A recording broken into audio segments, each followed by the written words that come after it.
The city blazed. Towers of glass and steel clawed at the neon-streaked sky, but offshore a shadow loomed, a black monolith rising from the waves like a tombstone.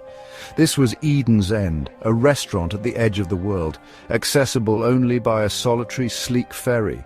Its pilot, a gaunt man with eyes like chipped ice, spoke only in whispers. He ferried the chosen few: oil magnates, tech billionaires, celebrity aristocrats, biotech lobbyists, all hungry for a taste of the forbidden. The ferry ride was short, the silence heavy, engines thrummed, waves slapped against the hull. Each passenger sat alone, lost in their thoughts or perhaps their anxieties. Eden's End promised an experience unlike any other. But paradise, especially a lost one, often came with a price. The ferry docked, the doors hissed open, the guests stepped out, each breath a prayer on the salt-laced air. The restaurant's interior was both breathtaking and unsettling. A cathedral of bones, it seemed. Walls were lined with fossilized skeletons, remnants of creatures long gone. Rib cages arched overhead, forming vaulted ceilings. A mosaic of petrified wood covered the floor, each piece polished to a morbid sheen. The air itself felt heavy, pregnant with the weight of ages.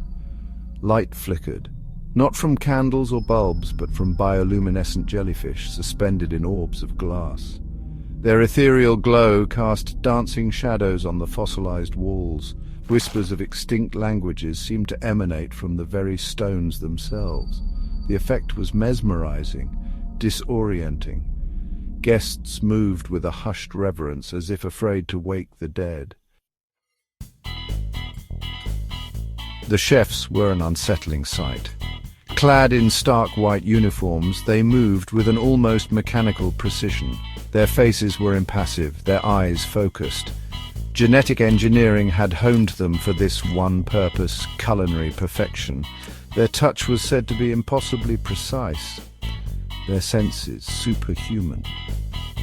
Rumors swirled about the modifications they'd undergone. Some whispered that their tongues were graphitized, impervious to heat and pain. This allowed them to taste flavors at temperatures that would blister ordinary flesh. Others spoke of nanites in their bloodstreams, microscopic machines that analyzed ingredients at a molecular level. Fact and fiction blurred. The chefs themselves never spoke, their silence only fueling the speculation. They were as much art installation as culinary artists, adding to the unsettling, otherworldly ambience of Eden's End. Section 4. Neural Gastronomy. The dining ritual at Eden's End was as unique as the cuisine. Upon arrival, each guest underwent a neural scan. This scan mapped their memories, emotions, and even subconscious desires. This data was fed into an intricate AI system, which then cross-referenced it with a vast database. This database contained flavor profiles and nutritional compositions of thousands of extinct species. The AI then curated a personalized menu designed to evoke specific emotional responses. Each dish was a journey through time, a resurrection of lost flavors. The goal was not just to satisfy hunger, but to unlock dormant memories and emotions, to provide an experience that transcended simple gustatory pleasure. It was a form of culinary therapy, a communion with the ghosts of ecosystems past. Section 5. A taste of extinction. The meal began with a single delicate amuse-bouche, fermented Gastornis bone broth served in a fossilized eggshell. The broth was surprisingly light, with a hint of earthy sweetness.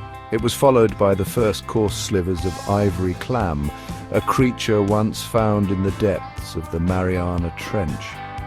The clam had a delicate, almost floral taste, enhanced by a drizzle of ancient oceanic bacteria. The second course was a bold departure passenger pigeon pie. The pigeon meat, recreated from recovered DNA, was surprisingly gamey, offset by the sweetness of the spiced plum reduction. The third course was a mammoth undertaking, both literally and figuratively. A single thick slice of mammoth tongue, poached in glacial meltwater. The meat was incredibly tender, with a rich, almost beef-like flavor. Finally, dessert arrived. Ginkgo sap ice cream served in a polished petrified wood bowl. The ice cream was surprisingly refreshing, with a subtle, almost pine-like flavor.